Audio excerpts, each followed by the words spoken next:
It's Miss Pritz at the Abnormal Sabaa, and I'm book talking Heir by Sabaa Tahir. This is the first in a planned duology, meaning two-book series. It takes us back to the land of Ember and the Ashes, which is the author's original high fantasy series, one of my favorites. I'm hesitant to say you have to read the other one first to understand, because this is a story that takes place 20 years later in the land of the Marshall Empire, and it does have the main characters from that series in it, but they are kind of like secondary characters. They are not the main characters in this. The main characters in this are some new characters, but mostly the descendants of characters from the first series. So yeah, this was an awesome book. I was so happy. I was a little nervous to read it, but yes, very happy. So basically, this takes place in the land, mostly in the land of the Marshall Empire, and is told in alternating chapters from 3 different points of view until we get near the end, and then they add some points of view. So we got Ais, who is from a different country. She is an orphan, and she attempts revenge against her master, because basically she is a slave. She escapes from the prison that he puts her in, and with the help of a goddess, and she embarks on a journey to free the lost goddess of her land. Then there's Quill, who happens to be the crown prince of the Marshall Empire, so he is destined to take over for his aunt. There's really only like a regent holding his.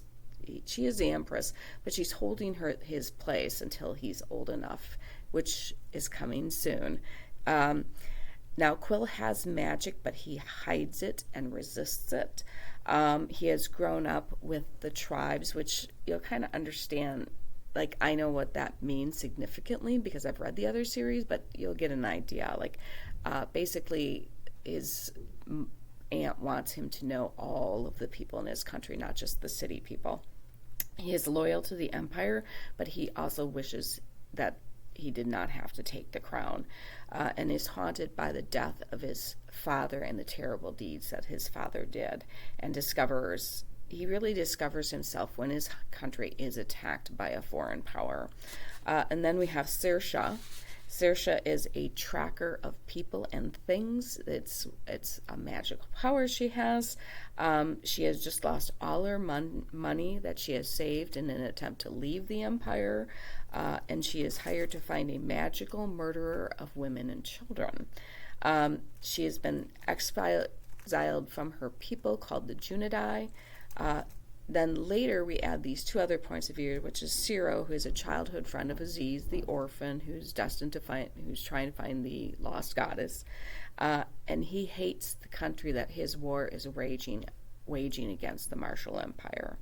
And then there's Sufyan, who is the eldest son of Elias and Lyra from the first series, and he is a friend of Quill, and he travels with him and Saoirse. So we've got Saoirse and Quill and Seraphim traveling together, and then we have Ais, who's traveling on her own, but we also start to get the point of view of her best friend. I was so happy to go back to the world of the Marshall Empire and this world that Sabaa Tahir created in Ember and the Ashes. I am anxiously awaiting the next book in the series. I don't know if I'm hoping that it will end up being just a 2-book series or longer, because it's just, I love that first series, and I really, really loved this book and highly recommend it for anyone who's into high fantasy.